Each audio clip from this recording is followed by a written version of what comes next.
Hi all. സമയവും ജോലി എന്ന ഭാഗത്ത് ഒരു ചോദ്യം പരിചയപ്പെടാം. ചോദ്യം: എ ഒരു ജോലി 18 ദിവസവും ബി 20 ദിവസവും സി 30 ദിവസവും കൊണ്ട് പൂർത്തിയാക്കുന്നു. ബിയും സിയും ചേർന്ന് 2 ദിവസം ജോലി ചെയ്തതിന് ശേഷം വിട്ടുപോകുന്നു. ശേഷിക്കുന്ന ജോലി എയ്ക്ക് ഒറ്റയ്ക്ക് പൂർത്തിയാക്കാൻ എത്ര ദിവസം വേണ്ടിവരും? സോ ഇതെങ്ങനെ ചെയ്യുന്നതെന്ന് വെച്ച് കഴിഞ്ഞാൽ ആദ്യം നമ്മൾ എ ബി സി എത്ര ദിവസം കൊണ്ട് വർക്ക് കംപ്ലീറ്റ് ചെയ്യുന്നു എന്നിട്ട് എഴുതാം. A 18 days, B 20 days, C 30 days. എന്നിട്ട് എന്ത് കണ്ടുപിടിക്കണം? ഇവരുടെ LCM കാൽക്കുലേറ്റ് ചെയ്യുക. ഇവരുടെ LCM 180 ആണ്. ഈ 180 എന്ന് പറഞ്ഞാൽ ടോട്ടൽ യൂണിറ്റ് ഓഫ് വർക്കാണ്, അവർ ചെയ്യുന്ന ടോട്ടൽ യൂണിറ്റ് ഓഫ് വർക്ക്. എന്നിട്ട് ഈ ടോട്ടൽ യൂണിറ്റ് ഓഫ് വർക്കിൽ നിന്നും ഓരോരുത്തരുടെ എഫിഷ്യൻസി കാൽക്കുലേറ്റ് ചെയ്യുക. ആ എഫിഷ്യൻസിയാണ് എയുടെ എഫിഷ്യൻസി എന്ന് പറയുന്നത് 180 ഡിവൈഡഡ് ബൈ 18, അതായത് 10 ആണ് എയുടെ എഫിഷ്യൻസി. കറസ്പോണ്ടിംഗ്ലി ബിയുടെ 180 ബൈ 29, സിയുടെ 180 ഡിവൈഡ് ബൈ 30, 6 ആണ് efficiency.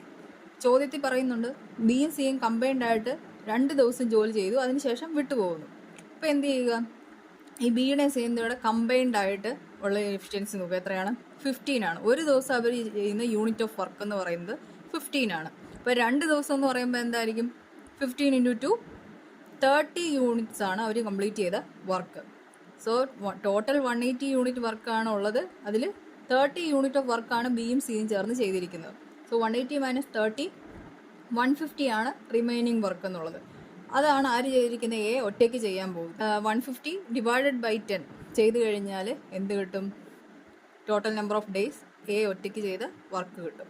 So answer is 15 days. Thank you.